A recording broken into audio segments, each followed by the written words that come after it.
Адам и Ева проснулись с утра, и вдруг Гелиос гордился работой. Всю неделю будет жара, дельфийский оракул следил за погодой. Карлик небесный, крылатый калибр.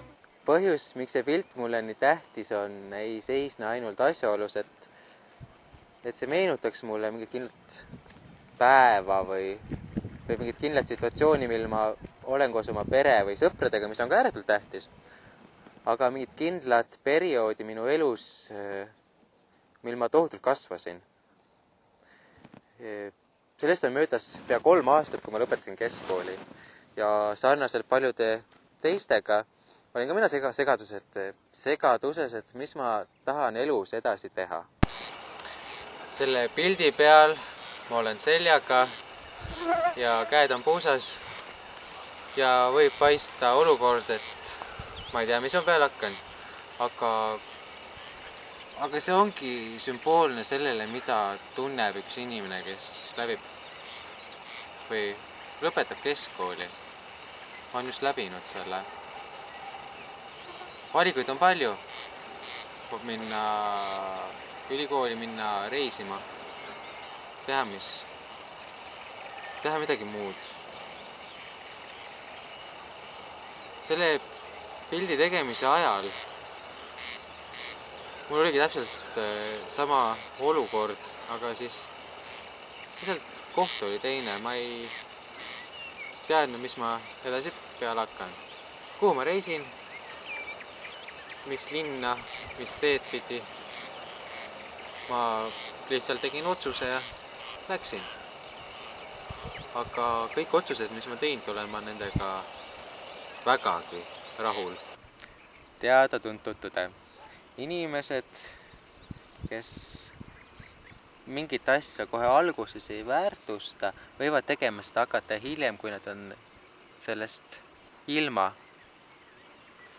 Samamoodi on kodukoha armastusega või selle piirkonna armastusega, nende inimeste armastusega, millest oled jäänud ilma. See on klišee, kõik räägivad sellest, aga võib ju rääkida, aga see lõplik arusaamine tuleb siiski ajal, kui sa oled sellest ilma jäänud.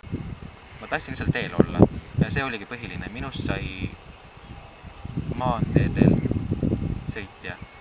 Käisin ka väga palju väikestes linnades. Nägin elu. Nägin Saksamaad, nägin Prantsusmaad, nägin Hispaaniat. Muidugi ma ei näinud kõiki riike läbinisti. Ma nägin mingeid piirkondi seal. Ma nägin mingeid inimesi. Nägin vähe, aga sellest mulle piisas ikkagi.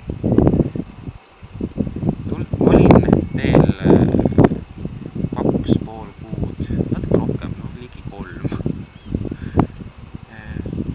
Aga tagantjärge, millest ma olen aru saanud ja millest on kirjutanud ka tohutult palju kirjanikke, sellest on tehtud film. Kui inimene läheb ära, ilmselgelt ta isiksusena areneb, ta kasvab, ta näeb palju, ta muutub. Ta tuleb tagasi ja esimene asi ka minu puhul, ma hakkasin kõigilt küsima, mis on teistmoodi, mis on muutunud, mida olete teinud. Tulemus, kõik on täpselt seesama. Ainus asi, mis on muutunud, olen mina ise. Ja see teadmine, et kole raske on sobituda sellesse keskkonda, kui oled nii palju läbi elanud. Aga see ei puuduta ainult seda reisi, see puudutab üleüldist elu. Et praegu ma elan enam siin Häädemeestel, nüüd ma elan Tartus.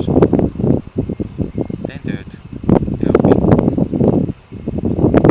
Aga praegusel elul mul on iga päev ma õpin, iga päev ma näen. Ma kasvan isiksusena. Ja samamoodi see pilt, kui ma näen seda, seda just tuletabki mulle meelde seda isiksusena kasvamist, seda vajadust teha see otsus ja minna.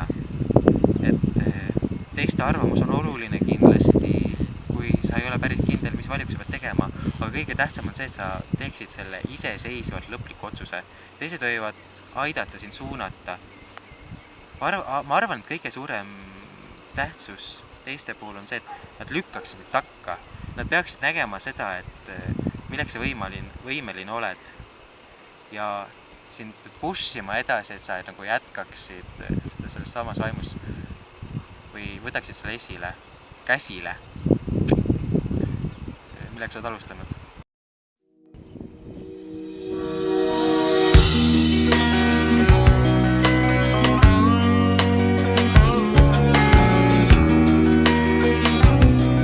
Päris hea, et me seda tegime. Võid väga vabalt seda kellegi teisega teha. Ta kuidagi ligad ja logad ei tuleb mu suust välja see asi. Seda siiski nagu läbi mõelda, kui seal mingi koolitöö sul on.